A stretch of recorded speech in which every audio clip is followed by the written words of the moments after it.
Hello everyone, and welcome back to another episode of Nintendo Everything Refresh, the weekly show where we keep you all up to date on what's new and exciting in the world of Nintendo. I'm your host Nick Serpa, joined today by Louise Estrella. Hello everyone, always a pleasure to be here. And we've got Nicholas Shade in the other corner. Hello, happy to be back. Yes, and this is a great week to have everyone on the show. We've got a big first-party Nintendo release this week. Kirby's Return to Dreamland Deluxe that we're going to kick off the show with. We're also going to talk a little bit about Octopath Traveller II. We've got some news regarding E3 and Microsoft and all kinds of crazy nonsense. Surprising amounts of updates for some games that are already out. We've got some info on the Mario plus Rabbids Sparks of Hope, the first DLC for that. And yeah, pretty packed show this week. So we're just going to get right into it. Let's start with perhaps the biggest release for Nintendo fans of the month. Oh, that might be a hot take. I won't say that. But it's a big release for me. I'm excited for it. Kirby's Return to Dreamland Deluxe. The remaster/port of Kirby's much lauded Wii adventure. I am currently in the process of writing a review for the site, and I know, Nicholas, you've also been playing this one?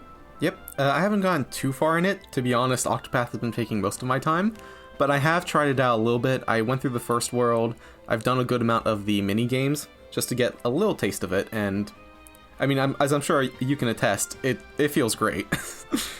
Yeah, it's, you know, the thing that really struck me about this game, I noticed it the moment I started playing it and moving Kirby around, was I was like, wow, in this game, Kirby controls extremely similarly to, I feel like, how he controls in Smash Brothers. Like, I don't play a ton of Kirby games, so I don't know if this is always the case, but it really struck me. I was like, you know, this is a Wii era game.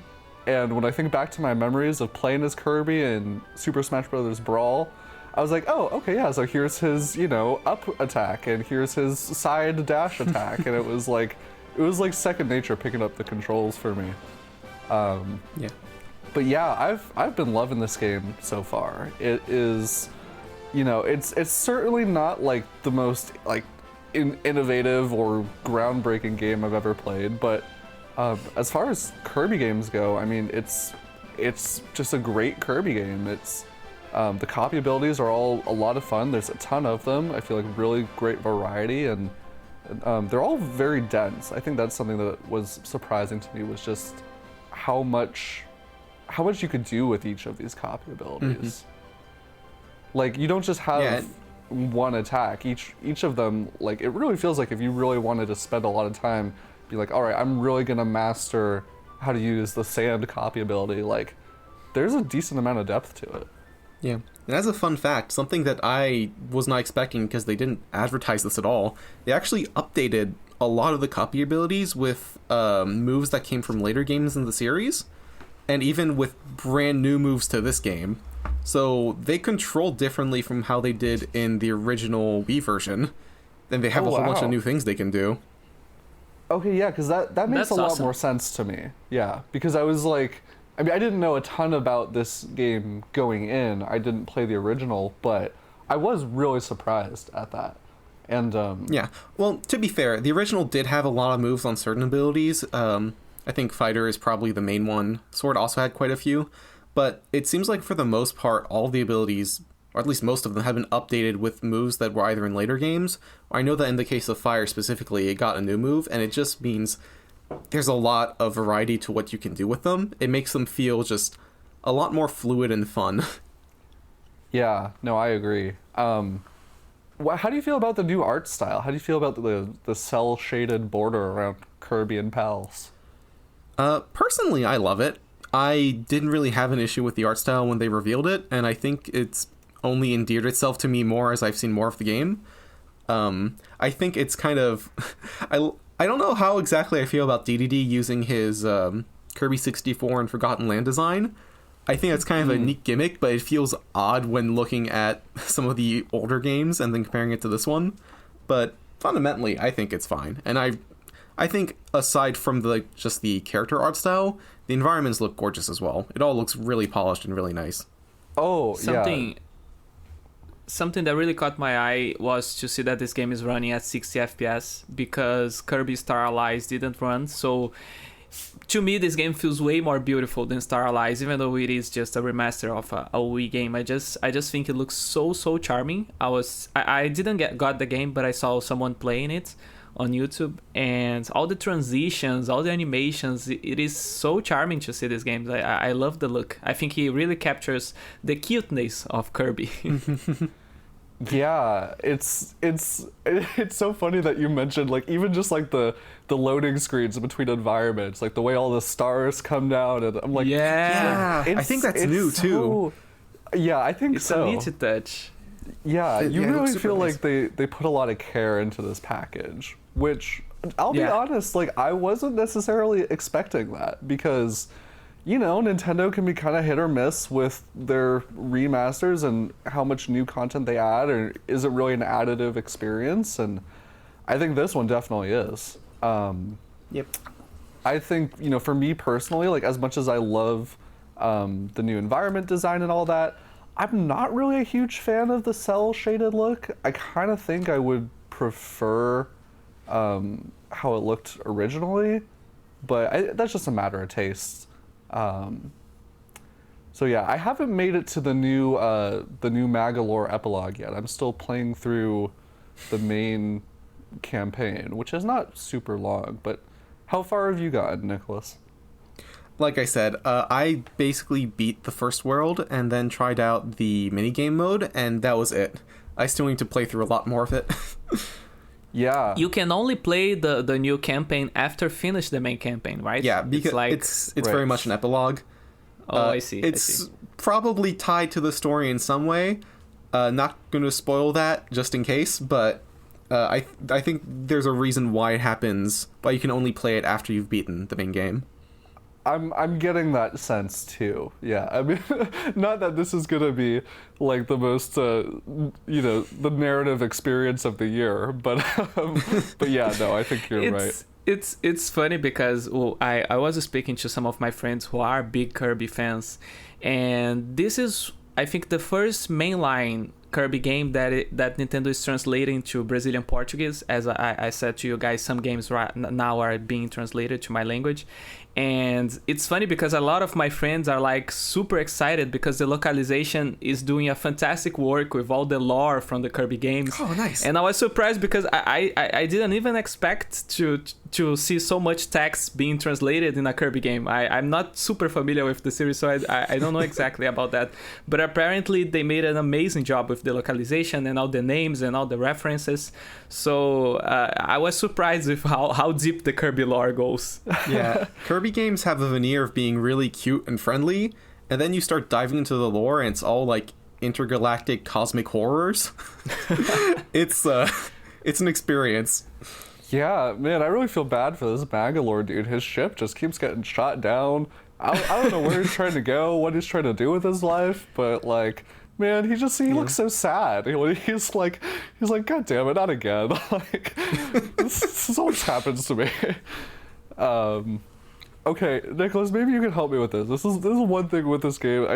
I cannot wrap my head around it, and it's the dumbest thing, and I don't know why I can't do it. But whenever you clear a stage in this game, there's this little mini game where Kirby goes down into this trampoline, and you have to try and get him very high up on these clouds to get extra stars or health or whatever. I have never gotten him above like the second one, and I don't know why. Really? Yes. Are you supposed to like button mash A, or do you hold it? Like, is it like a timing thing? No, it cannot. It is it a out. timing thing, but you tap it when it's at the very bottom. Like when there's the most tension in the string, you tap it and it launches you as far up as possible. Okay. See, this would have been good to know about five worlds ago. I promise, guys, I play a lot of video games. I am a competent game reviewer, I swear. Oh, man. Well, yeah, no, I think this is a great release right now. There's a lot of big games coming out that this is a nice little thing that folks can pop in, and, you know, it's Kirby. How could you be bummed about a Kirby game, you know? Yeah. I do want to mention, I really like the mini games that they've added. I think it's kind of neat how they've actually built this whole structure around it, and they aren't just little side games you select from the main menu, because it really does feel like a fun experience, popping in like once a day, finding the stickers, doing whatever mini games you want, getting the achievements, getting all the different masks that you also carry over to the actual main campaign. I like how fleshed out it is, and the mini games themselves are really fun for the most part. You're talking about the new kind of Merry Magerland Yep. theme park world? Yeah, okay. So I've only played a few of the sub games, and I agree with you that they are like surprisingly fun. But I haven't really dug into the whole theme park world presentation side of it. So you're saying it's like fairly substantial in terms of like how you progress through it? It's more than I would expect, yeah. I mean, it's nothing super complicated, but the idea is just you have these little stamp, like, rallies, and completing certain things in the theme park, whether that be playing mini games or getting the achievements, gives you stamps, and once you complete one of those stamp tickets, you get a mask, which you can then use either in the theme park or in the main game, or both. There's other ways of getting stamps as well, like every day there's 3 hidden Magalore stickers in the park that you can find, and those will give you stamps. Like, there's just more to it than I would have expected, but it's very charming, so I don't mind.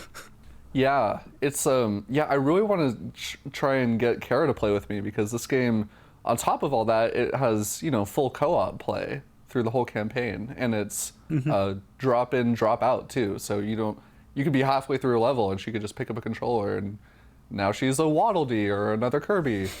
Yeah, I was actually able to play with a friend for a decent chunk, just trying out a bunch of the mini games and also some of the levels. It scares me how much control player 2 has, because they can just go through doors independently and whatnot. It's like but it is very fun and fluid.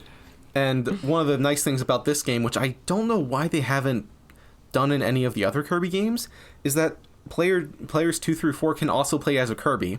So they aren't stuck with like a basic like helper moveset. They can also absorb enemies and like solve the puzzles themselves. Oh, cool. And I don't understand why this is something they've never done in any of the other games. Yeah, well, and I feel like that could, like, on some of these stages, that could really make things interesting. Because there are some stages where, like, so in a lot of the levels, if you are pretty thorough in your exploration or your rampant destruction, you can open up these, like, star portals that take you into these fast-paced kind of time challenges where you have to make it to the end. There's a boss battle at the end, but there's this giant purple wall of, I guess, galaxy that's threatening to crush you. And these stages can get pretty tricky as you get through the game in terms of just like, you've really got to be on your reflexes, I've found.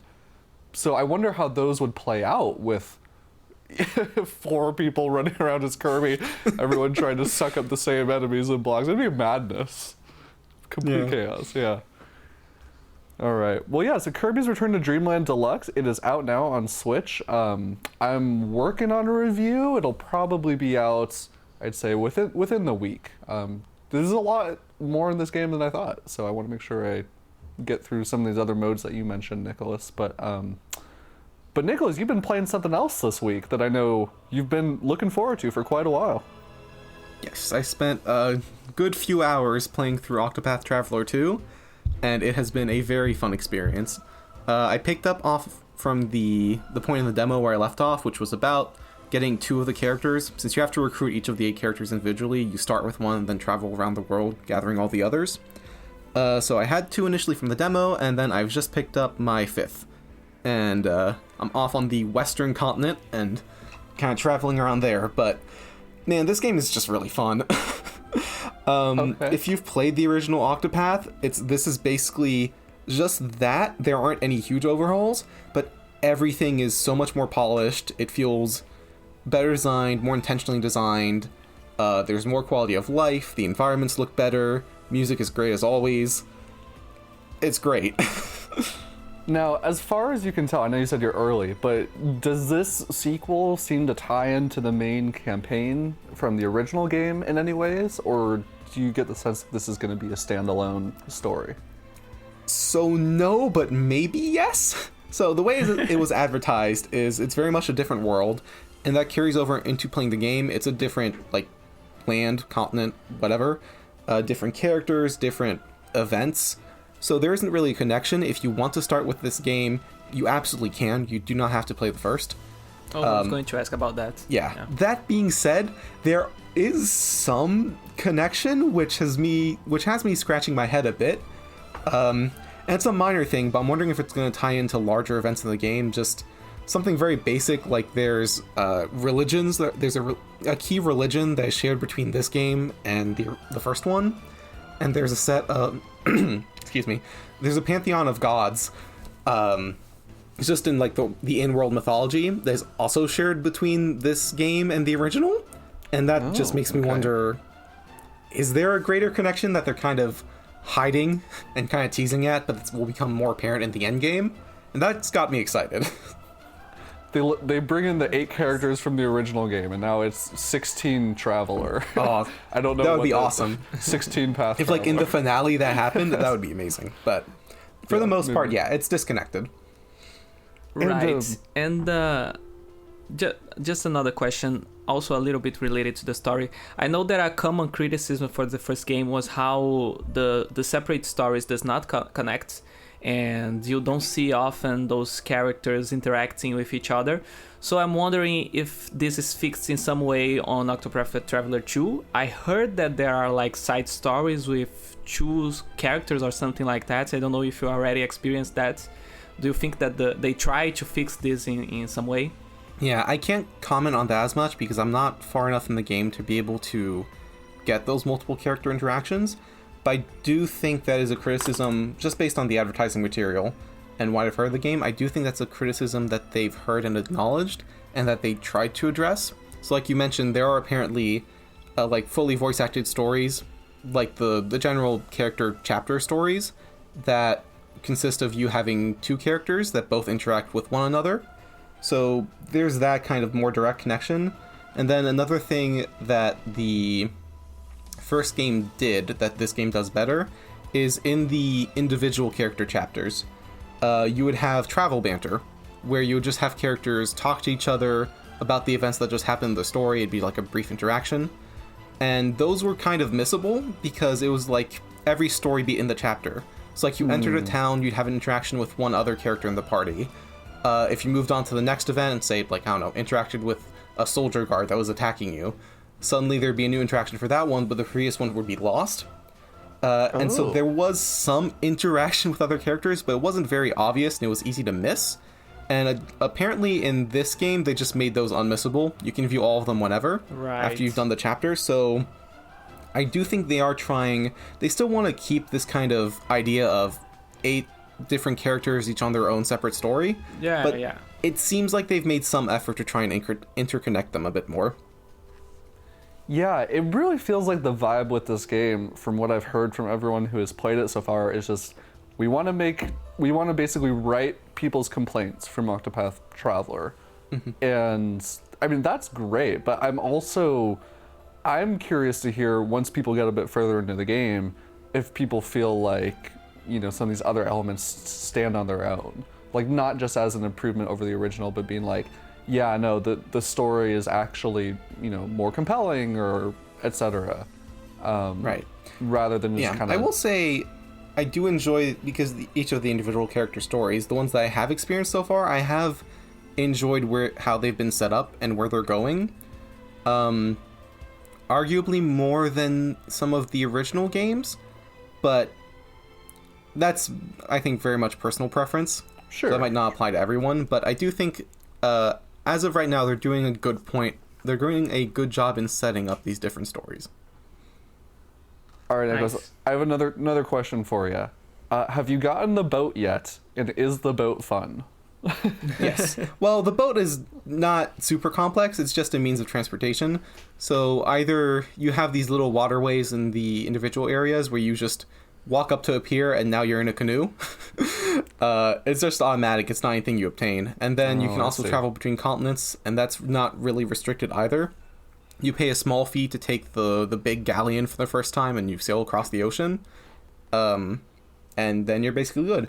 I do think there might be more exploration regarding the big boats than is being currently shown, because when traveling from one area to the other, there are like little islands dotted around that you see as you sail across that look like places you can go to later. So I'm curious if maybe that'll expand in some way. Maybe this will be like an all the old RPGs where you just get an airship partway through. I don't know. Yeah, I was going to mention that it's the classic boat that turns into an airship. That's kind of what I was wondering, because I know it feels like such a little thing, but first of all, piloting boats is cool, and second of all, I like the idea of there potentially being some more expanded exploration in this game. And yeah, if you can sail, if it ends up being true that you can sail around and land on these little islands peppered around the shore, that would be awesome. That's the type of thing that I think could make that experience feel just so much bigger, you know? Yeah, I mean, it's possible. What I'm really enjoying for the most part right now is just seeing how they've changed up the mechanics for each of the job classes, because all of them are brought over from the first game. They're all the same 8 default classes, but a lot of them just function a little differently in ways that are a lot more intuitive or have a bit more practicality, or aren't just aren't as obtuse. And it's really nice to see them actually trying to adjust that in a way that makes sense. Now, are you talking about, like, you know, while you're in combat, like, skills are just kind of easier to parse, like it's more obvious, like, what things do and what their benefits are, or is it more just like combat has been rebalanced? For the most part, it's that. The combat section, there are additional things you can do with characters in the overworld because of the whole day-night system, where they'll have different actions they can do in the overworld depending on the day and night. But for the most part, it's the combat elements, where as an example, in Octopath 1, the Hunter class had the ability to capture monsters, and then once captured, you could use them a limited amount of times before they ran away, and they basically acted as like a source of damage in battle. And it ended up not being very practical because they tended to do less damage than your default character. They were limited in the amount of times you could use them in the first place because, I mean, you could only use them so many times, so if you got a really good monster, you wouldn't want to use it. And lastly, because you had to devote a turn in battle towards trying to capture them, and it's like a % chance, so it's not guaranteed, you might just waste a turn trying to do it. In this game, they changed up that whole capturing mechanic a lot, where, first of all, if you just defeat a monster with the Hunter character, you have a default 25% chance of capturing, no need of taking like an additional action. The monsters you capture are no longer limited, so you can use them as many times as you want, which makes them a far more reliable resource that you kind of dip into a lot more often. Yeah. And if you don't want to use a monster you've captured, you can turn it into food. Which... Oh, no. Oh. Yeah. It's a little morbid when you think about it, but it gives you a way to use this resource other than using it in combat. So if there's a monster whose ability you don't want, you can turn it into like a healing item, essentially. So there's really still more practical use for that. Yeah. Wow. And these kind of like little changes, they're just like kind of adjusting the systems to make them more intuitive, are present across a lot of the characters. A lot of the skills they can use in combat are kind of overhauled to make them more intuitive and more balanced across all of the classes. I just think it's been better balanced than the first game, and there's a visible effort in trying to make it a more enjoyable and complete experience regardless of which character and job class you're using. Yeah, everything you're saying sounds really compelling. And I mean, on top of that, game looks gorgeous. I mean, the presentation is just seems like the best implementation of this whole HD 2D style that we've seen so far, in my preferences, at least. Yeah. The visuals are improved compared to the first game too, which is nice. The first game had some weird things in darker areas where the sides of the screen would just get really, really shaded in a kind of uncomfortable looking way, which I assume was just because it was their first HD 2D game, so they were experimenting with it. But no, this game looks gorgeous. It has great use of lighting. Kind of panning into the distance is something that they started doing with Life Alive, I believe, and that extends to this, and it makes all the environments really pop and seem just huge and beautiful. The music, as always, is great. The composer Yasunori Nishiki is brought back from Octopath 1, and he is fantastic. So Yeah, music is I very heard some of enjoyable. The soundtrack of the first game is amazing. Is this game a Switch exclusive for now? No, it's also on PC and PS5/PS4, I believe. Yes, I believe that's correct. Yeah, I remember. It is one of those weird things. So they brought the original Octopath Traveler over to Xbox, but they're not bringing Yeah. the sequel there. So Yeah. I'm not sure what It's even on Game Pass, I think. Yeah. it was. Yeah, yeah. Well, very cool. It sounds like it's another slam dunk for people who are into this style of RPGs. So yeah, Octopath Traveler 2 is out now, and I will certainly be adding that one to my list to play eventually someday. Probably when I'm retired at this point. Like, maybe a good, 40 years from now, I'll look at my list of RPGs and be like, oh, I finally have time. Yeah, we'll see. You're retiring 4 years from now? No, 40. I know. I don't know. It was, yeah. Anyways, all right, let's get into our headlines for the week. So apparently, this does not happen all the time. Apparently, a bunch of outlets all had opportunities to interview Miyamoto. IGN had an interview, GameSpot had an interview, and so we've gotten a couple little interesting quotes from him this week that kind of give a little bit more insight into this legendary man who is, in I think a lot of ways, just iconic of Nintendo itself. So one of the first things I wanted to mention is just that he was asked about the next Mario game, because it's been a while since Super Mario Odyssey, which was their last brand new 3D Mario. And I guess really now that I think about it, we really haven't gotten a new 2D Mario in that time. I mean, we got Paper Mario, the Origami King. We've gotten Different plenty kind of 2D. Right. The most 2D you can get, yeah. And we've gotten all kinds of Mario spin-offs, but it has been a long time since Mario Odyssey. And he basically just said, the cop-out non-answer, we're always working on Mario. So when we get to a time where we can share information, we'll certainly do so. But, so it's not really, the most groundbreaking news or whatever, but just when I saw this, it made me realize, wow, we are quite a ways out. And I'd be thinking, what do you guys want to see from a new Mario game? If we were to get a new major Mario release announced tomorrow, what would you guys want to see? I don't know if this is a popular opinion, but I really want Mario Odyssey 2.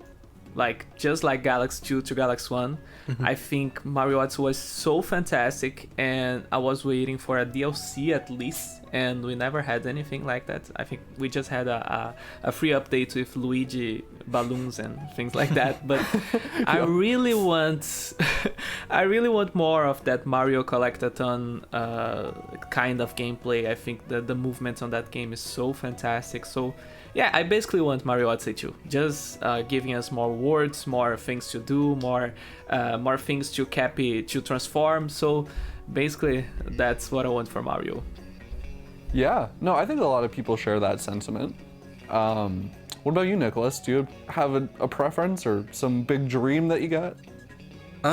Probably not, to be honest. I've always enjoyed Mario games, but they've never been at the top of my list of favorite franchises.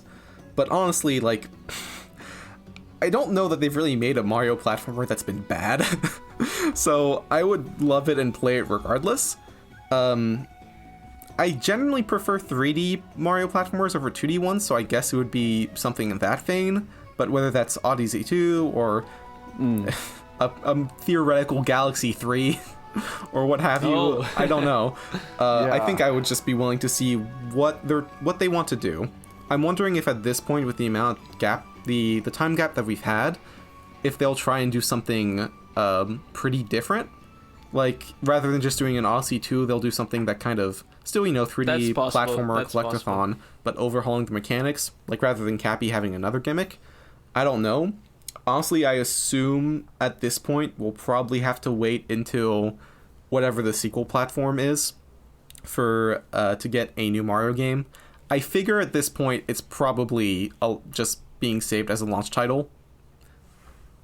Yeah, it's hard to say. It's a good point. I mean, if they were I mean, the turnaround between Mario Galaxy and Mario Galaxy 2 was only a few years, so it would be kind of surprising if they were just making an Odyssey 2 and because it's not like they would have to rebuild, his movement system from scratch or anything for something like that. So I think you might be right, Nicholas. I think they might be working on, if I had to make a guess, I would guess that it's got to be something completely different, which is fine. I think Another possibility could be something similar to Bowser's Fury, right? Because they released that, but it was just like this small sneak peek of a new style of gameplay for Mario, so that's also a possibility. Yeah, that's true. Maybe that was like a test bed for what if we were to make one big open world Mario experience, like what would that look like? Yeah, that would make a lot of sense. It would make a lot of sense. This doesn't make a lot of sense, but the thing that I want is another Mario Galaxy game. I know that might just sound completely unnecessary, but I don't know, man. I think there's even more they could do to explore the gravity mechanic, and I just feel like the worlds that they designed for those games were just some of the most original and creative environments that they've ever produced for Mario games. And I also feel like those games just had such a huge sense of scale that no other Mario game has matched for me. Those games, to me, they truly feel like epic experiences, partially due to the music, but also just to the way Mario flies through space. And so that's what I would like to see. But yeah, I'll take whatever they give me, to be quite honest. What if it's Mario Odyssey I in understand space? your sentiment. What was that, Nicholas? Well, if it's Mario Odyssey in space, Mario Odyssey Galaxy. But yeah. Something funny is that after Galaxy, it feels that Nintendo is always referencing space to get to epic proportions, right? I remember that Super Mario 3D World was the ones that came right after Galaxy, and the game is full of references for Galaxy. The levels after you finish the game are all in space. You have Rosalina playable. And then with Mario Odyssey, of course, again, the end of the game is in space. So you have the moon and all that stuff. So I feel that Nintendo knows that the space is the most epic thing for Mario. Which is so crazy to think about, but yeah. yeah. So yeah, if they want to make another Galaxy game, I would not have a single issue with that. Because yeah, those games really are amazing. Yeah. Well, we shall see. But Miyamoto was also asked about some other things. So one of the things that he came out, he clarified. So Miyamoto has kind of had this reputation over the years, and I can't remember exactly where it started, but... Oh, I know. Okay. You provided some context, Nicholas. This idea that Miyamoto doesn't like stories in his games. Well, I think the original thing was... The original point of it was, I think, Galaxy 2, and the fact that Galaxy 2... I was going to mention that, yeah. Didn't have that, storybook story that Galaxy 1 did, and it was generally a lot more... I guess the stakes were a little different, or at least they didn't try and introduce as many elements. And then I think it was brought back pretty heavily with Sticker Star, when that came out, and the story of that was lackluster, and it was lacking a bunch of characters. And people were talking about this Miyamoto mandate of you couldn't have new characters, and so this whole discussion of the stance on stories was brought back up. And like you said, there's been a lot of animosity in a way throughout the years of Miyamoto's ruining our stories and ruining our Mario games, and he hates stories and complex narratives. And it's nice to actually hear him talk about this, because obviously it's not as cut and dry as the internet has decided that it is. Yeah. So basically what he ended up saying in a statement was that, quote, it's not that complex stories are unnecessary. That's not what I'm saying at all. Story is one way of explaining a game. I think story is just another way to pull out enjoyment from that experience. Another is to focus on a gameplay experience where you get to try things over and over again.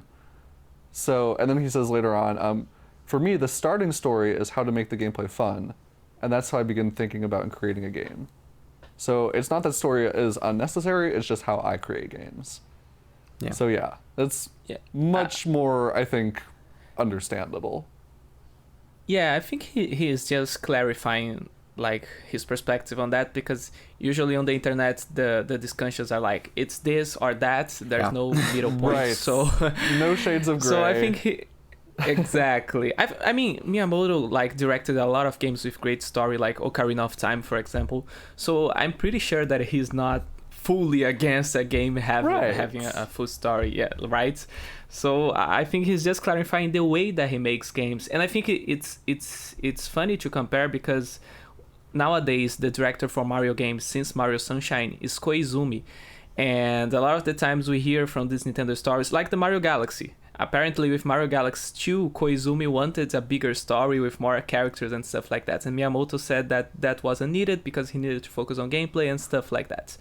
Right. But it's funny to see that nowadays Koizumi on games like Mario Odyssey, of course the game does not have a super mega story, but you can see that we have more cutscenes, we have more characters, more fun stuff. So it's just funny to see how different each director thinks at Nintendo. It's not like every single one does exactly the same thing, or everyone is just doing what Miyamoto is asking of them. Yeah. Mm-hmm. So yeah, it's more nuanced than the internet makes it be. People aren't going to know what to say when I hate to break it to you guys, but there's this Mario movie coming out that Miyamoto is really involved with. Oh yeah. I don't All think about the that gameplay. I don't think that has any gameplay. I think that's really going to make some gamers upset. They should just release the Mario movie in like a Dragon's Trap, or no, what was the name of the that old animated game? King's Quest? No, the one that looked like an old Disney cartoon that was notoriously difficult, and you had to pick like directions at every screen. No, I think you're right. I think that is Dragon's Trap. That's just what the Mario movie is going to be.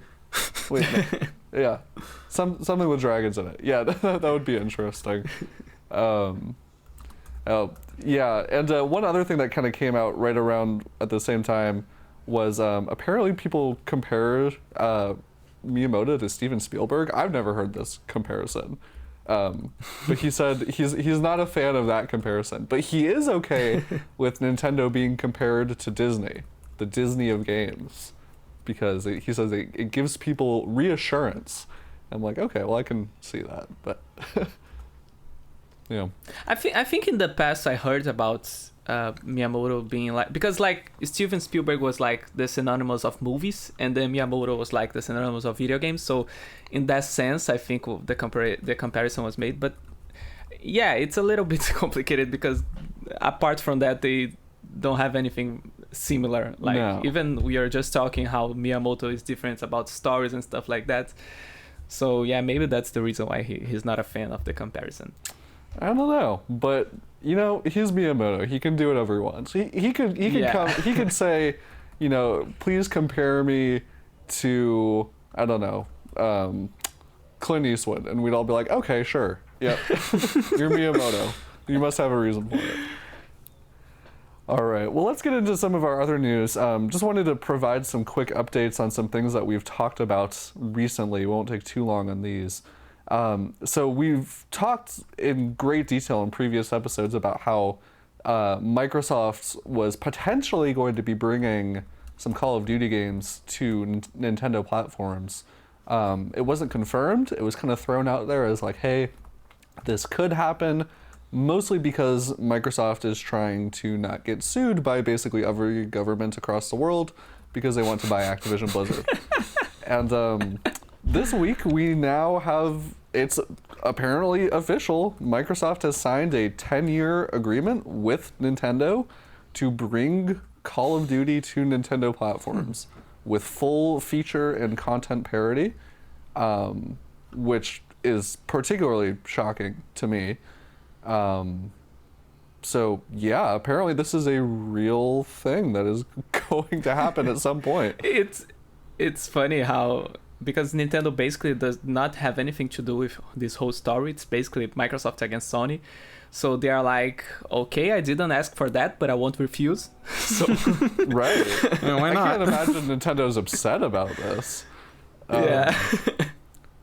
I really wonder how they're gonna pull it off. I mean, I can't really see it happening on this current console. You know, I just don't see how they would get it running. It could be cloud, I guess, but I don't think it's going to be. You think that could be like that could be their loophole, being like it's technically on Switch? Yeah, because like they're saying content's parity and same day release, so that could, I mean, it's not the mobile version, but it could still be the cloud version. So, but I don't think they would be such a thing about this if it was going to be just a cloud release. I think they're really going to try to make a competent port. It's interesting because we had talked about this before, and it kills the theory of them making a separate game that is playable on Switch. So Reflex Edition. Yeah, like what? Yeah. How is this going to work? Are they just going to make more scalable Call of Duty games, or are they going to be waiting for whatever the next Nintendo platform is, so that it's actually portable? So it's actually something they can port to there, or like Louis said, is it going to be a cloud version? Because it definitely doesn't seem feasible to do as it is. Yeah, right. I think they're not really thinking a lot about that. They're just, okay, let's do this, and then we will decide how we will actually do it or something. And really, we know that, like, technically, I think the Switch can run any of the games that we have nowadays. The big question if it can run well, right? Right. There's a lot of impressive ports. I mean, Hogwarts Legacy is coming in a few months, and I'm really curious to see that.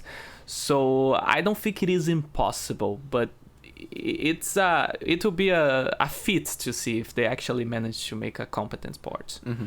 Well, someone actually asked Phil Spencer, they said, how will these games run on Nintendo Switch? And his response cracked me up. His response, and this is a quote, was about as well, wait, I don't want to misquote him. Here, let me see if I can find it. It was basically the gist of, they will run as you would expect. And I see. But what that could mean two things. That could mean it would run as you would expect, like it will run properly, or it'll run as you would expect a Switch. I love port my of a single-digit PS5 frame game Call of Duty games. I mean, that's the only thing that he can answer, because I at this point development has not even started. So yeah. Right. Yeah, and we may not even see it until the next generation. Like, if it is all contingent on this merger, which I assume it is, I wouldn't expect to see it like next year or anything like that. Right. So yeah, so that's all fascinating. Another thing we wanted to provide an update on, we talked very recently about whether or not Nintendo would be attending E3 this year. And they put out a rare statement. They don't normally address stuff like this, but they said decidedly no, they will not be attending E3 this year. They said that it doesn't fit into their plans, which implies that they will probably be doing something else around that time of year, as they usually do. So, yeah, so there it is. They will not officially be at the showcase. Yeah, I think with Tears of the Kingdom coming out in May, right? I think they will use all their marketing big guns in the coming months, like in March or April. So I don't think they're going to have something as big as Zelda on this June, like to present. Mm-hmm. We also have to consider that maybe they're starting to plan on the next console or something like that. So they are carefully thinking about how they can deliver all the information that they have to us. And I think at the end of the day, June just does not make sense to them. And let's not forget that E3 is not as important as it used to be, so that's probably a fact too. Yeah. It also makes me wonder if, in a way, they're freed by the fact they don't need to have something to show at E3. Yeah. Because you really did. You needed like some big budget title, some huge thing that was going to draw people in to show at E3, or else you disappoint fans, investors would probably kind of start backing away. So the fact that it's no longer an obligation, and that they can kind of just show whatever they want, whenever they want, probably is better for them in terms of just like they have how their they own can plan schedule. this. Yeah, because it's not like they had last summer when there was no E3. They didn't have a presentation in June or whatnot, or in May. God, E3 is usually in June, right? Yeah, regardless. in June. Yeah. regardless, like, they just kind of direct fed the bit of information they had over the summer because they didn't have anything huge to announce. Right. And that probably just gives them so much more flexibility in terms of what they can do without having that pressure. Yeah, it's a good point. It is a bit of a bummer, especially for me, because this might be the first year I get to go to E3. So I was really hoping that they at least would be there. But yeah, it's a different time, man. The companies just don't really need it. Although I will say, Sony, they had their State of Play this past week, and they just have not gotten it to the level of what Nintendo is doing. Yeah. Like It's funny because there's like a template of what to do for your presentation to be successful. There's been a template for like years because Nintendo's gotten this right very early on, and yet other companies still fumble it. Yeah, it doesn't seem like it should be complicated.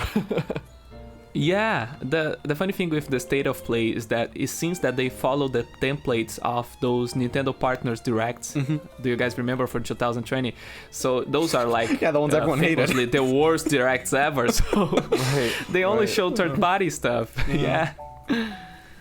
Yeah, it'll be interesting, but I'm sure we will still get plenty of good game announcements this summer. We always do. It's just how will they be delivered is a little bit up in the air. But hey, Nick, this is also confirmation that we are not going to have even a booth of Nintendo at the stage there. Right. Yeah, it's unfortunate, but yeah, times are changing. That's how it goes. At this point, it still kind of feels like E3 is basically just a shambling corpse of its former self. Like, I don't know if there's really a salvaging it. If they are going to try and salvage it, it needs major restructuring. Like, they're going to have to turn into something entirely different, I feel. Maybe Microsoft will still be there, right? They did not confirm anything, I think. Microsoft had their own presentation last year, though, right? Like, they had I don't remember what they had called it, but like an Xbox Direct style presentation. So I don't know I remember something like that. And they had it in like 2 parts during the summer, I believe, because like the first half was third party and the second half was first party stuff. Yeah. So same thing as like Nintendo or PlayStation at this point. I don't know if they need E3 either, because at that point it's just extra cost of like, hey, you have to pay for attendance, and they're not really getting a benefit because they're big enough that they'll draw people in to watch their streams even without E3 being tied to them. They're the Disney of video games. Yeah. So another just quick update. We're going to talk about some new games and some game announcements soon. But want to make sure we also mention this. So we talked a little bit, I believe it was last week, about the Tales of Symphonia Remastered, and how it's not very good. Which is disappointing for sure.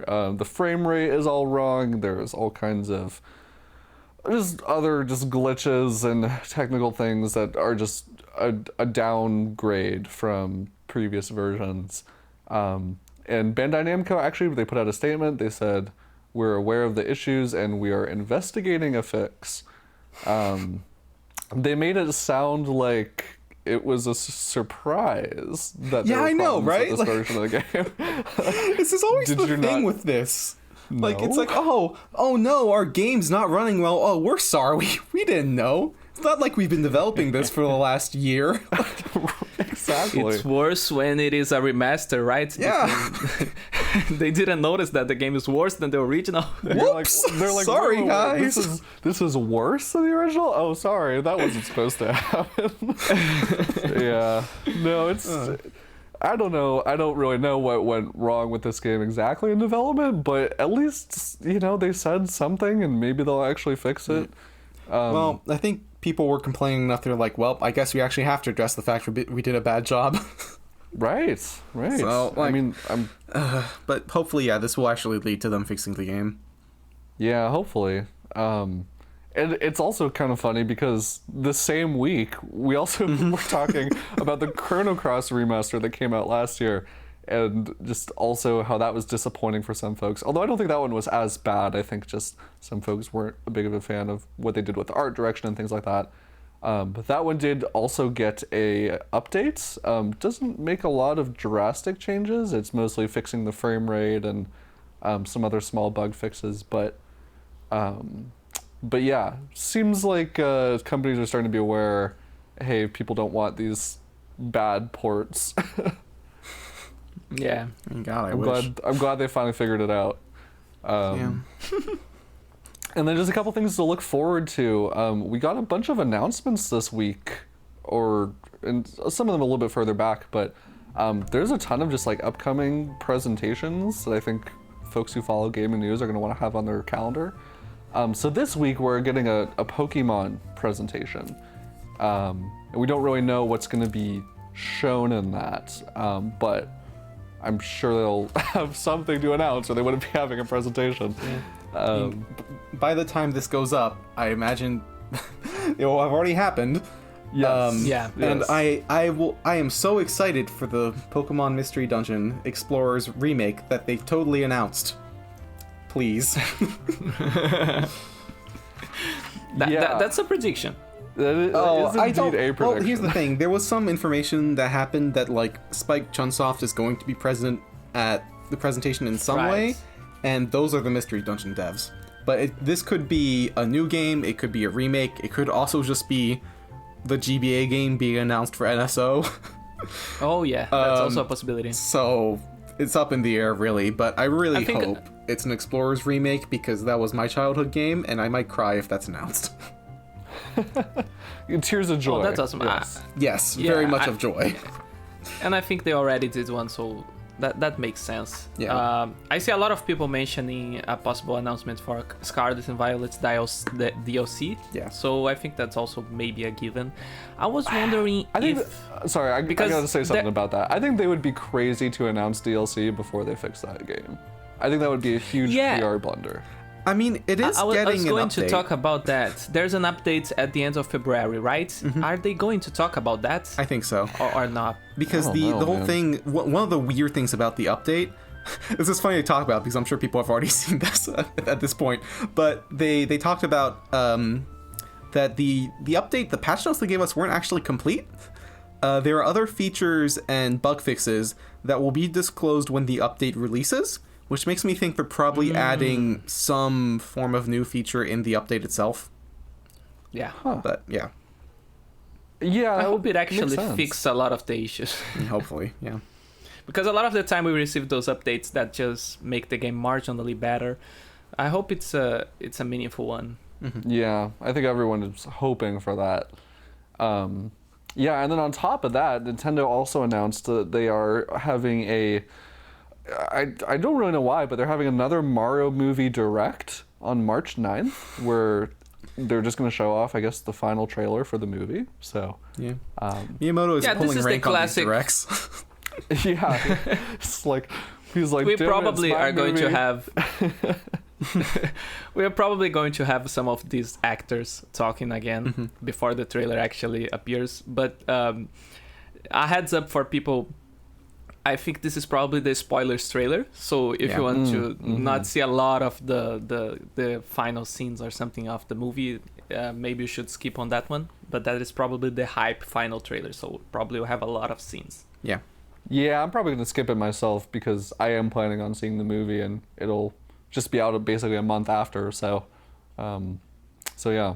And then the same day as that Mario movie direct, Level 5, Back from the Dead, much to my excitement, they're having a big presentation called Level 5 Vision, where they're going to be talking about all those games that they showed off during the direct. So Fantasy Life I, the new Professor Layton game, and their new IP, Deca Police. Those are some of the games that they name dropped for. They may even have some other surprises. Just this morning, right before we reported for this podcast, they mentioned... They really are back. Yeah, they're really back. And they mentioned Yokai Watch right before we started recording. So maybe they're working on something else with that. Fingers crossed. Dennis would be very excited if that were the case.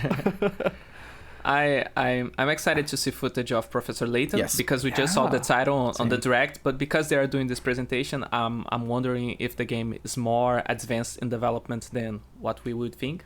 So, Yeah. that's exciting. And Yeah, like, it probably what is a does situation where they just use the direct to advertise the game, like, hey, it Yeah, exists, yeah. and this is going to be, hey, let's go into depth in this. Right. And like just to see like what does a modern Professor Layton game look like in 2023, that's exciting. That's really Right. exciting. Yeah. The teaser had a really nice art style, so it'll be fun to see what that actually looks like in Yeah, I game. hope they follow that. Oh yeah. Yeah. All right, well, let's talk about some other games. We're running a little bit long of the show, so I'm going to try and get through these somewhat quickly.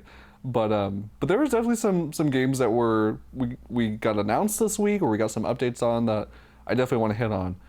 So this first one is a brand new RPG that was announced by NIS. It's called, I don't know if I'm pronouncing this right, but it's called Zicatris with an X. So yeah, that's interesting. This is a superpower. Their quote is a superpowers cross academy RPG, and it's being developed by Nippon Ichi Software.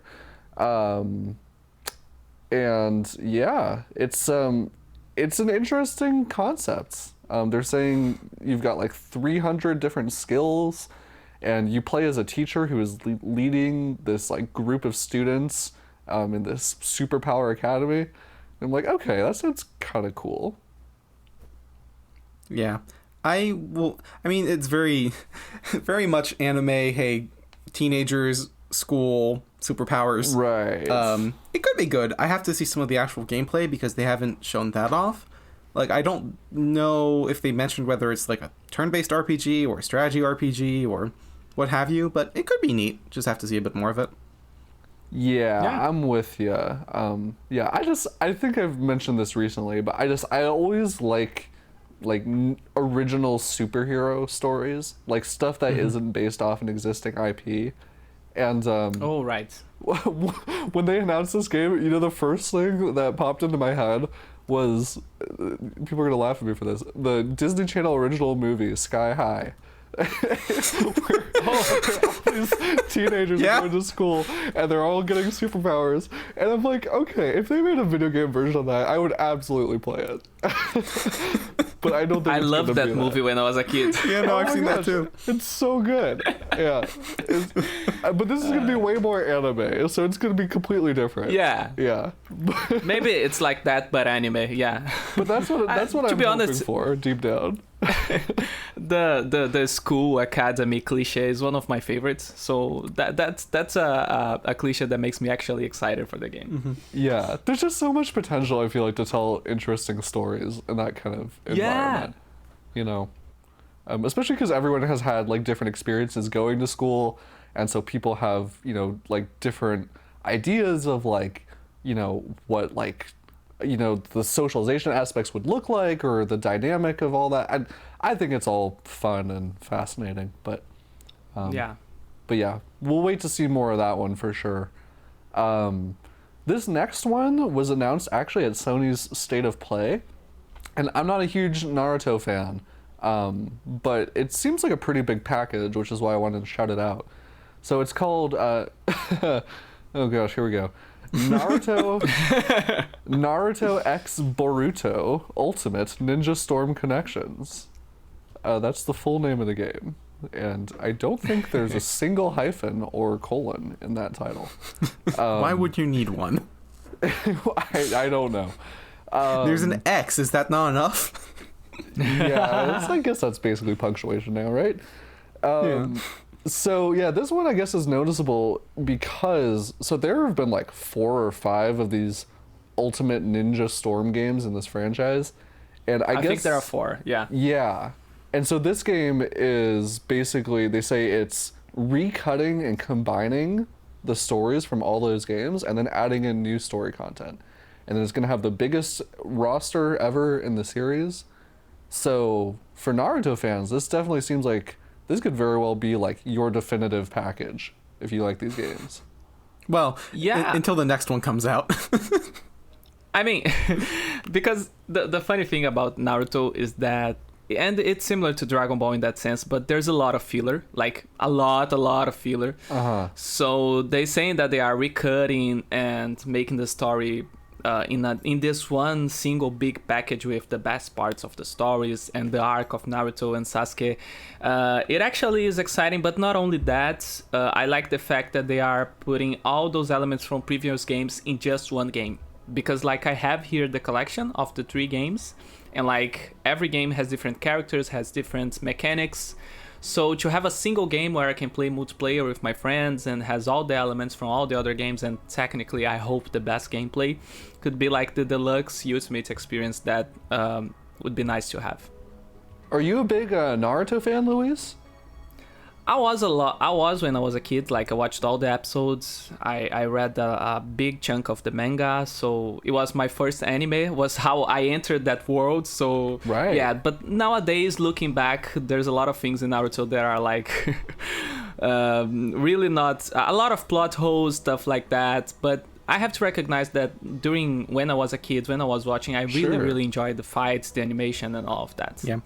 Oh yeah, I think a lot of people are in that same boat. I mean, folks, there's a reason why it has gone on so long and had multiple sub-series and all that.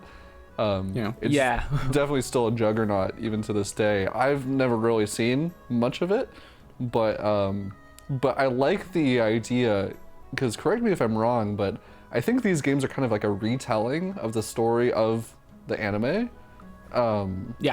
So if you've always been curious about the story of Naruto, but you don't want to watch however many hundreds of episodes there are, this could be maybe a more approachable way for some folks to get that experience. Yeah, you can definitely do that. Even just the games, I think they are a little better than the anime because they don't have so much filler like the original game. So yeah, right. It's a great way to experience the story. Awesome. Yeah, so that one's currently penciled in for sometime this year. It's coming to other consoles as well. Now this one I want to mention, it's a new indie game that got announced this week. It has an interesting title. It's called The Holy Gosh Darn. And it's a narrative adventure game. The trailer is very charming and it seems very, very funny. It's a narrative adventure game that has some time travel elements. And you play as an angel who has to prevent the destruction of heaven by an army of, I guess, like deaths, like phantoms, like his like ghouls. So like the whole premise is like, you know, death shows up and he's like, you have 20 minutes to save heaven. And so it's kind of like a time loop game where you have to like go back in time and try different puzzle solutions. The writing seems very funny. And yeah, this one caught my attention. It's by the folks who made, I don't know if any of you guys have played it, but it's a game called Manual Samuel, which is also a very funny game where you control death. Oh, he likes these concepts, right? I guess, but I don't know. It's just I like when writers try and like find new ways to tell stories in these environments. Yeah, it seems to have a lot of personality. I usually like these types of games, so it looks really funny. Yeah, I like the different. time rewinding and like dimension hopping gimmick. That seems fun for like a narrative adventure game. Yeah, and I think it could also be stressful. I sometimes get stressed out by the whole time pressure mechanic in games, but I feel like in like a narrative centric thing like this, it could be a lot of fun. Yeah. But yeah, we got an update this week on the first piece of DLC for Mario plus Rabbids Sparks of Hope, which is its Tower of Doom DLC with like 4 O's in it. Yeah, so this is the first piece of this season pass. The other DLC you can buy separately. This one only comes with the season pass. And this, we still haven't seen a ton of it, but they're kind of building it as like a combat challenge mode. So you've got this big multi-dimensional tower they describe, and it's all about ascending it to the top and going along these increasingly, you know, more strategic and more challenging battles as you try and get up there. So it's basically like Tartarus from Persona 3, but, you know, with Mario plus Rabbids. And yeah, this is coming out very soon, March 2nd. So within a week, probably, of you folks all hearing this. Nice. Still have to pick this up at some point. Yeah, me too. Yeah, I think I'm probably going to play a little bit of this because I really loved that game. It was one of my favorite games that I played last year, and I've had a little bit of a break from it, been playing some other stuff, and I'm like, you know what? I think I might actually be interested in going back and facing some more challenging battles. I think I'm more interested in the more story-focused DLC that's coming later this year. But yeah, I think in the meantime, this will be a good refresher. Yeah, and also Mario plus Rabbids Sparks of Hope, it just won Family Game of the Year at the DICE Awards. So clearly it's getting, clearly people like it, even if it hasn't sold very well.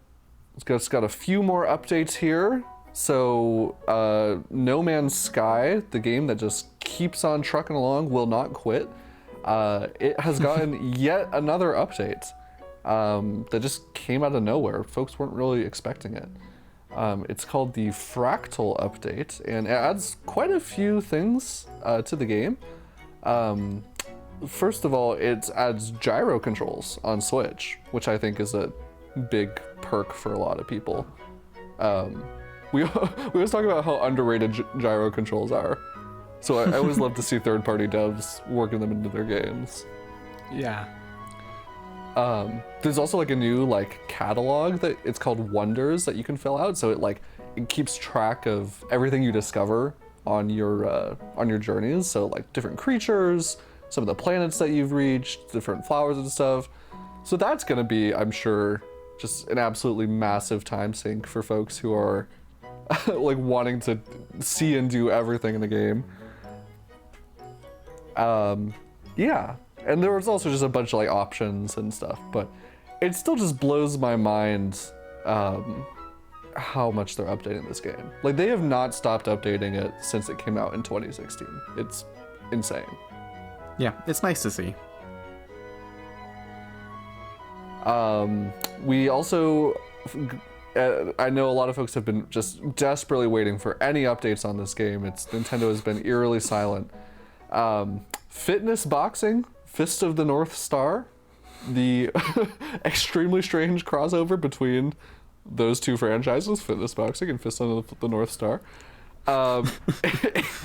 I still don't know how this exists, but it is a real thing because it now has a release date of March 2nd. So yeah, isn't that series popular in Japan? Mm-hmm. Which one? I think it is fitness boxing popular. or Fist of the North Star? No, fitness. I mean both, but I'm talking about fitness boxing. Yeah, I don't know. I mean, it's the third one I think it sold relatively well. It must be doing okay for them to keep making them, right? I mean, it's no it's no Just Dance or anything, but I mean, no, yeah, a lot of folks who are looking for this kind of casual athletic experiences, I can see it. But yeah, I still don't understand where this crossover came from. I feel like I could think of a lot more things that would make sense before Fist of the North Star. Yeah. Give us a punch out. Give us a punch out themed version of fitness boxing, or give us True. I don't know, arms. Give us an arms version of fitness boxing. Those would make more sense.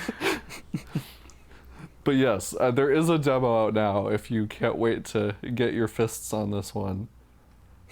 All right, we're just about at the end of our show. We already talked in pretty good detail, I'd say, about the big releases of the week. But there are a few more I just want to shout out real quick because I know some folks will be interested in them. So we reported a while back that the Switch is getting a port of Digimon World Next Order, which was the PlayStation 4 and PlayStation Vita Digimon RPG from a few years back at this point. One of the, I think, bigger in scope Digimon RPGs. Not necessarily everyone's favorite. I think a lot of people prefer the Cyber Sleuth games, but this one has its fans for sure. And yeah, this one is finally out. Nicholas, I remember you mentioned a few things about this game. Do you have any interest in it?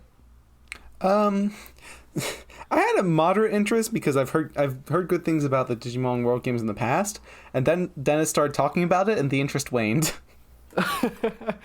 Yes. I don't know if you recall, Dennis had a relatively negative outlook on it. Yeah. Lots of cleaning digital poop, if I remember. Yes, I very much remember that being a big part of the gameplay loop for some reason. Yeah. Yeah. So I don't know about this. If you want to go catch some virtual Digimon, this is another way you can do that, as long as you don't mind spending $60 on this port. And then I think another release that Louise, you have some thoughts on that just came out is Clive and Wrench. This is the long-awaited Wii U 3D platformer that just never came out, but is finally here. Yeah, like, I think the game was in development since 2011, so it's been a long time. And it's understandable because the game was basically developed by a single person. I think his name is Robbie Was. And yeah, I was actually reviewing the game for a site in Brazil, so I had anticipated access. And it's a complicated game to talk about because, yeah, the first impression like is really bad because the game is clearly an amateur game. Like, the person that did the game is not like super experienced with development, and because it was made just by one person, it makes it worse. Because like it's these huge 3D platformers with 11 different worlds, every world with different characters, with different places to explore. So it is pretty clear when you play that it is a game made by one person in Unity. However, I think there's a lot of great things about it here. Like, I think there's a real talent with Robbie Was.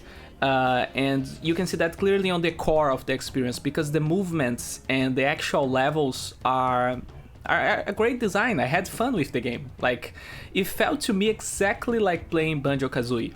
I don't think so far I had a more authentic recreation of Banjo-Kazooie like this game. I even made a comparison in my review to Yooka-Laylee, the first one. And I think these games managed to recapture the magic of Banjo-Kazooie way better than Yooka-Laylee did. Because the movement has a little more weight to it. The variety of movements, like, I had the feeling while exploring the levels that I could reach any place in the map because I had I have many different jumps and I could string them together to make a chain of combos of jumps. So the game works at the end of the day, even though it has a lot of beginner issues, like the animations are super stiff, the combat is terrible, you basically just touching the character and he dies, and there's no animation when you take damage, so sometimes you don't even know if you actually took a hit. Those small issues, but playing the game and knowing that it was made by one person made me sympathize with the creator and with his creation. So the how the cutscenes were totally ridiculous, how sometimes there was so many issues, and I wasn't actually mad because it didn't make the experience frustrating, but I was like, it was a little bit endearing to see that the game was actually made by one person that clearly couldn't made a more polished game. Mm-hmm. So right. I even saw, I think Nintendo Life gave the game a 3. Oh, really? From a 10. Oh, wow. I actually gave it a 7, but I even said in the review, like, if I didn't know that this game was created by one person in a matter of years, I wouldn't be so give such a high note. But knowing the context and hoping that the creator will have the opportunity to make other games, because I feel that he's actually talented, I actually had a lot of fun with the game. Yeah, it's always hard, like, I feel like as critics, when you're reviewing something, you don't want it. It's hard. Like, do you is it worth like just reviewing the game on its own merits, and being like, well, here's the game, here's what it is. It's a little bit of a rough experience, which is probably why Nintendo Life gave it a 3. Or is it, better to do what you did, Louise, and be like, well, yeah, the game is rough, but in this context, it's much more understandable. It's really can be a tricky thing, but the fact that you compared it to Banjo-Kazooie, I mean, I'm sure that's going to be appealing to a lot of folks, and even if it does have some rough edges. Yeah, I think it's funny because I think this game could literally, the way that he looks, the way that he plays, it could be a 64 game. And this has a lot of good stuff, but has also a lot of the bad stuff from that era. So Sure. it's an interesting experience. Do you feel like there's any chance that it was like designed to like feel like an N64 game? Like that may sound weird, but like sometimes when developers are making these games that are kind of an homage to an era, you know, the mechanics can be deliberately obtuse or deliberately clunky. Do you feel like that was the case, or do you feel like it was really just this is a smaller project? For a lot of the things it was, but I think the developers should had the foresight to choose which stuff to actually pay homage and the stuff that didn't need to get to return, you know? Right. So, and a lot of the time I don't know if he's simply making those same mistakes because in the past developers were also inexperienced, so they made the same mistakes, right? So yeah, it's a tricky situation. Yeah. Well, it does look interesting. I mean, 3D platformers, I think, are one of the genres where, at least for myself, I have a bit of a soft spot for them, and so I can still enjoy something that's a little bit rougher from time to time, as long as I feel like the overall game is still fun to play. And yeah, I think that's the same for me. Yeah. Yeah. And it's also just cool. I mean, I feel like, sure, like we get more of these smaller projects from time to time, but we still don't get a lot of them. Like, we don't. It's not like every week we get a notable 3D platformer anymore, you know. And so I feel like it's still worth looking at least for me personally, because of that. Yeah, I remember during the Switch release we had like Yooka-Laylee, A Hat in Time, and I was hoping to see more, but it just feels that we did not had a lot in the past 10 years. Yeah. Lots of RPGs though, so you know. It's just maybe the next generation will be the grand return of 3D platformers. We'll see. Maybe, yeah. All right. Well, I think this is a good segue into we used to call it what we've been playing, but thanks to our guest on the show last week, Tom, who is over on the Nintendo Everything YouTube channel, we now have a new name for this segment, Refresh Rates, which has been growing on me the more and more that I say it. So thank you, Tom. Not too much probably for us to talk about this week. We already talked about Kirby. We already talked about Octopath Traveler. Louise, we just talked about Clive and Wrench. Yeah. Nicholas, you got anything else to report that you've been playing this week? I did beat Metroid Dread's Dread Mode 100%, so that was an interesting experience. Yeah. It sounds like it took you a while. It's a fairly comprehensive, challenging mode. Yeah, it took me, I think at the end of the game, the in-game timer was 10 hours, 30 minutes, and the actual timer, when you count all the deaths, was 16 hours and 30 minutes. Oh. So, definitely lots of death. Yeah, for Metroid, that's a lot. Yeah, it comes with the territory. Yeah, but it was really fun. It's such a different, I may have talked about this before, but it's just such a different experience. Playing the game when you're aware that like touching any enemy is an instant death. Like even the tiny little beetles that just come out of the ground in like the little morph ball segments, those become terrifying because you have That sounds so stressful. You have to use the morph ball properly. It's a lot to take in. Yeah, to me that doesn't sound fun. That just sounds immensely stressful. Yeah. That's valid. I had the time, and also I really enjoyed playing Dread. And a lot of people when the game came out had troubles with the difficulty. The game was just too challenging at certain parts. I think especially the final boss was a big thing where a lot of people just mentioned like I just gave up at the end because the final boss was too hard. I never had as much trouble as that with the game. I beat it 100% on normal and on hard, and I speed ran both of them for all of the like gallery achievements. And so having something that is genuinely really a challenge made for a different and interesting experience. And it was certainly hard, and there was definitely some frustration. But you kind of you sort of learn to work around it. you end up using save points a lot more liberally because you need those progress checkpoints. And I did do the boss rush mode before getting into Dread, the Dread mode, and that helps a lot because since you have a limited amount of health in the boss rush mode, you have to start learning how to beat bosses without taking a hit. And that knowledge transfers over to the actual Dread mode. It made it so that most of the bosses really were not a huge issue. I would die like a single digit amount of times on most of them, at most, and still be able to get through.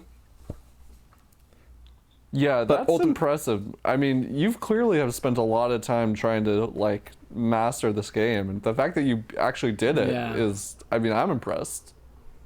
Well, thank you. Now I'm at the point where after beating Dread mode, you unlock Dread Rush, which is the boss rush, but, you'll die in one hit.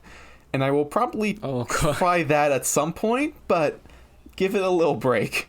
I'm going to spend some time with Octopath and Kirby, especially Kirby, because I think Kirby will be a nice palate cleanser. Oh yeah, it's complete opposite of what you just experienced. It does make for a funny experience because just watching like other people play in like YouTube videos or just playing other games, my first instinct when I see people playing is like, oh god, why are you so close to that enemy? It will kill you if you touch it. And then I remember, oh yes, this is Metroid Dread. Be like, oh wait, all those normies out there just playing the base mode. No, I just have to rewire my brain of like, oh wait, right, you can play this as a normal video game. Right, basically, basically the game gave you PTSD. In a way, yeah.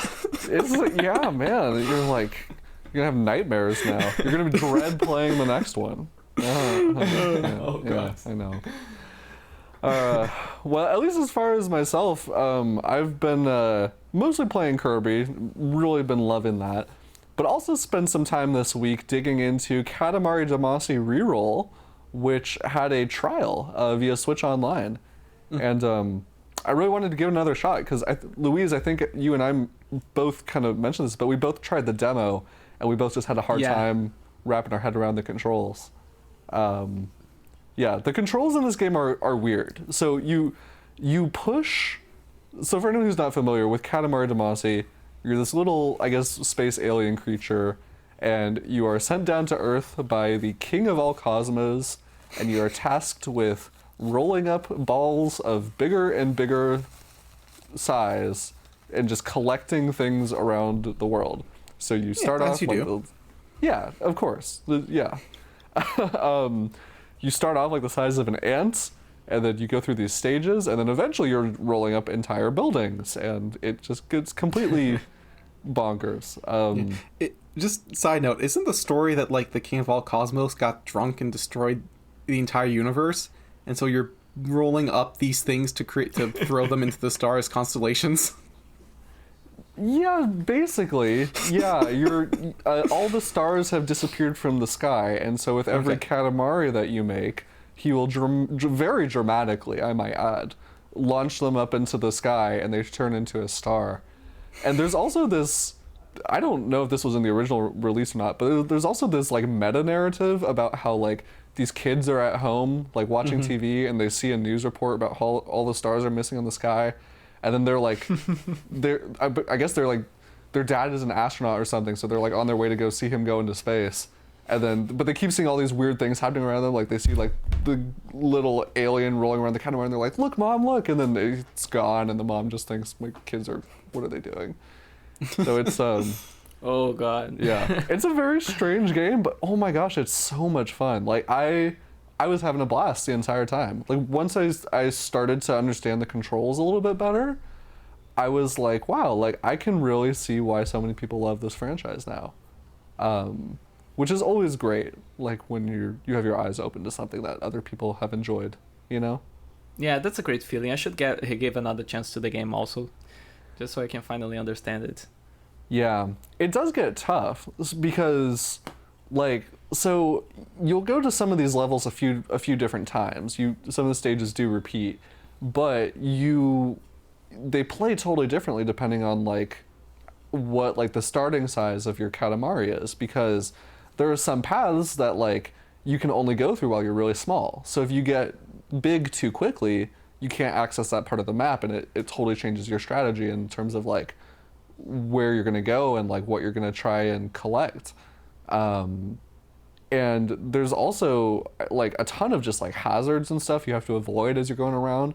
Like if you start running into walls, or if like a dog starts chasing you, like all the things that you've worked so hard to collect will start flying off your Katamari, and you can lose a lot of progress. So it can actually be fairly tricky.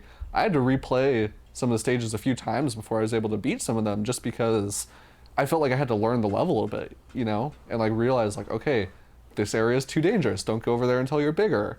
Or there's a lot of things down here that are really easy to collect. Lots of like plants and stuff. And so it's fairly challenging. But yeah, it's a real blast. It definitely has me excited to play the sequel that they're remastering, that's coming out in June. So yeah. Nice.